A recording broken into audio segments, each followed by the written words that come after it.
Natural పద్ధతిలో ఎలాంటి chemicals లేకుండా తెల్ల జుట్టును నల్లగా మార్చుకునే అద్భుతమైన ఒక పరిష్కారం అయితే చెప్తానండి. 2 నుంచి 3 నెలల వరకు తెల్ల జుట్టు అనేది కనబడదండి. జుట్టు అంతా కూడా నల్లగా ఉంటుంది. ఇప్పటి వరకు మీరు ట్రై చేయకపోతే ఈ రోజే నేను చెప్పిన విధంగా ట్రై చేశారంటే మీ ఫేవరెట్ హెయిర్ డే అయిపోద్ది అన్నమాట. గోరింటాకుని తీసుకుందామండి. ఆకులతో ఈ హెయిర్ డే అయితే తయారు చేస్తున్నాను. ఒకవేళ మీకు గోరింటాకు అందుబాటులో లేకపోతే హెన్నా పౌడర్ అయినా గానీ వాడుకోవచ్చండి. ఒక గుప్పెడ నుంచి 2 గుప్పిల వరకు గోరింటాకుని తీసుకోవాలి. ఇలా కడుక్కున్న ఆకులను అన్నిటిని కూడా మిక్సీ జార్లో వేసిన తర్వాత ఒక నిమ్మకాయ తీసుకోవాలండి.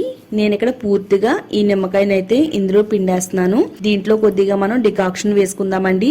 చక్కగా ఈ గోరింటాకుని మెత్తని పేస్ట్ లాగా గ్రైండ్ చేసుకోవాలండి. గోరింటాకు తెల్ల జుట్టు నల్లగా మార్చడంలో చాలా బాగా సహాయపడుతుందండి.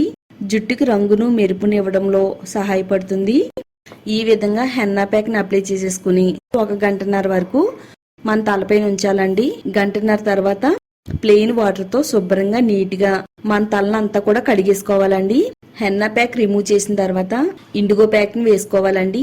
గోరింటాకు పేస్ట్ ఎంత మోతాదులో అయితే కలుపుకున్నామో గోరువెచ్చగా ఉండే నీళ్ళని వేసుకుని కలుపుకోవాలండి. ఇలా కలుపుకున్న ఇండిగో ప్యాక్ ని ఏ ప్లేస్ లో అయితే రెడ్ కలర్ లో హెయిర్ అనేది కనబడుతుందో ఆ ప్లేస్ లో ఇది చాలా థిక్ గా మందంగా అప్లై చేసుకోవాలండి.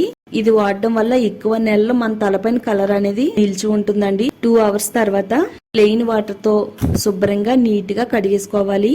ఇండిగో ప్యాక్ రిమూవ్ చేసిన తర్వాత ఇక్కడ మీకు రిజల్ట్ అనేది చూపిస్తున్నానండి. జుట్టు అంతా కూడా నల్లగా మారిపోయిందండి. నేనైతే జుట్టు కడిగిన వెంటనే రిజల్ట్ అనేది చూపిస్తున్నానండి. హెన్నా ప్యాక్ ని ఇండిగో ప్యాక్ ని రిమూవ్ చేసిన తర్వాత మనం షాంపూని అయితే వాడకూడదండి.